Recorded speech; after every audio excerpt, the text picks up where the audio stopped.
travel bugs. Today we're at the West Virginia Botanic Garden in Morgantown, West Virginia, doing a little nature walk.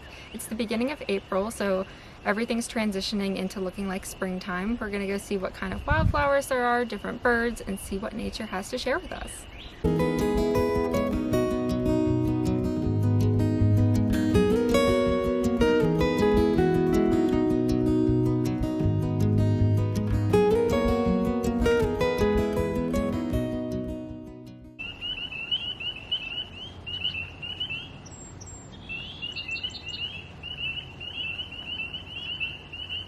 So in the background you can hear spring peepers calling, and spring peepers are a very tiny tree frog, and they wake up as the weather gets a little bit warmer in the spring, and they start calling in what's called a chorus.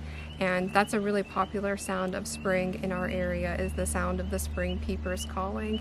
And you can identify them by their size, and spring peepers also have sort of an X pattern on their back, which indicates that they're a spring peeper. So we're down at the old Tibbs Run Reservoir, which has now been turned into a pond and wetland, and this is a really important ecosystem for a lot of animals, particularly in the springtime. We're also seeing and hearing a lot of birds, and some of these birds have stayed all throughout the winter, and others are migrating from the south back up to West Virginia, and they definitely like to hang out around the wetland areas because there's a lot of insects that are starting to emerge, and that provides a great source of food for them.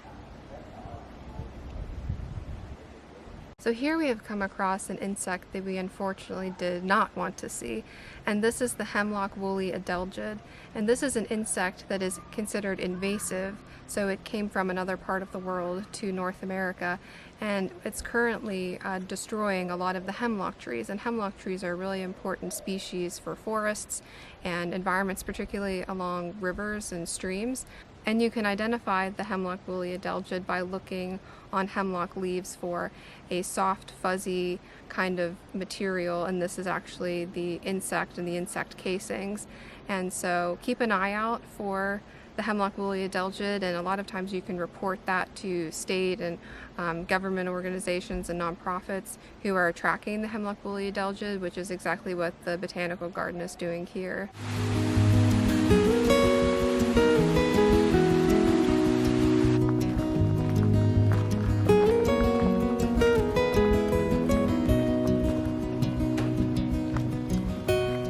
Right now we're walking along the Tibbs Run Trail, and this is one of our favorite spots along the trail because there's so many rhododendron bushes around here, and in the summer when they bloom it looks so pretty.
While we were walking here at the Botanic Garden, I had eBird running, which is an app that you can use to keep checklists of your bird watching. And here are the birds that we saw, but mostly heard today. Mourning doves, red-bellied woodpeckers, American crows, black-capped chickadees, tufted titmice, white-breasted nuthatch, eastern bluebirds, American robins, song sparrows, red-winged blackbirds, and cardinals.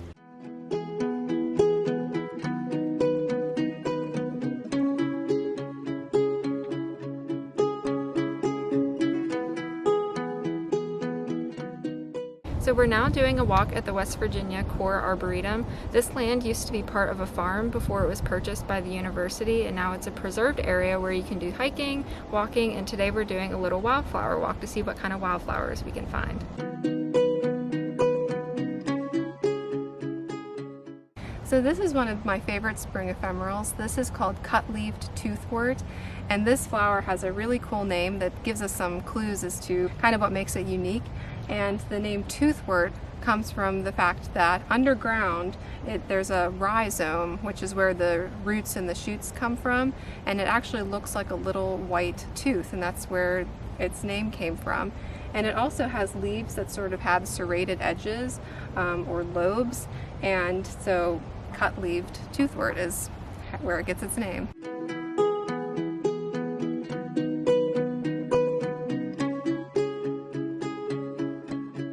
So these beautiful blue flowers are called Virginia bluebells, and you can tell them by looking for this trumpet-shaped blossom that they have in the early spring. And you typically see these in more low-lying areas, and as we're walking down the hill toward the river, we're seeing more and more of the bluebells. And these are also commonly pollinated by butterflies because the butterflies can have places to perch when they're pollinating.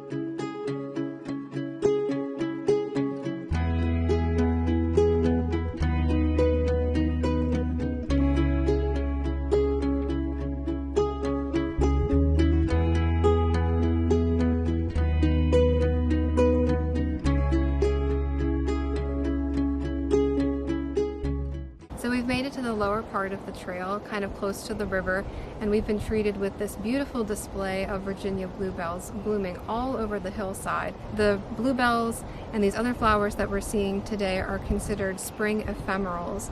And spring ephemerals are flowers that bloom only for a short period of time in the spring before the leaves have come out on the trees. So they're all taking advantage of the lack of leaves on the trees and absorbing as much of that sunlight that they can before the leaves come out and block out that light.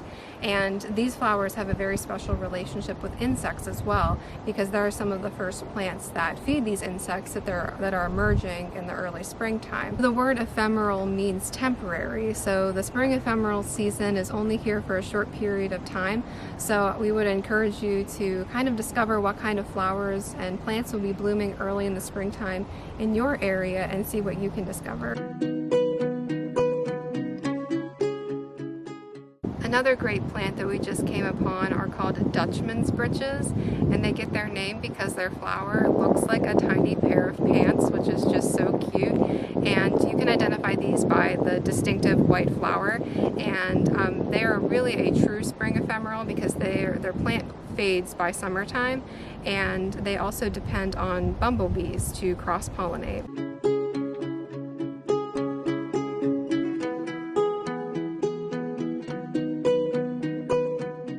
We're really lucky to have come across another special flower. This is called a trout lily, and a trout lily can be identified by this beautiful yellow flower, but since it doesn't always flower, a really great way to identify it is by looking at its leaves. And its leaves have this really mottled sort of looking pattern to them, and that's also where it gets its name from, because the pattern on the leaves also looks like the pattern on a trout. Trout lilies also grow in little colonies, and botanists have discovered that some of these colonies are upwards of 300 years old, which is really cool.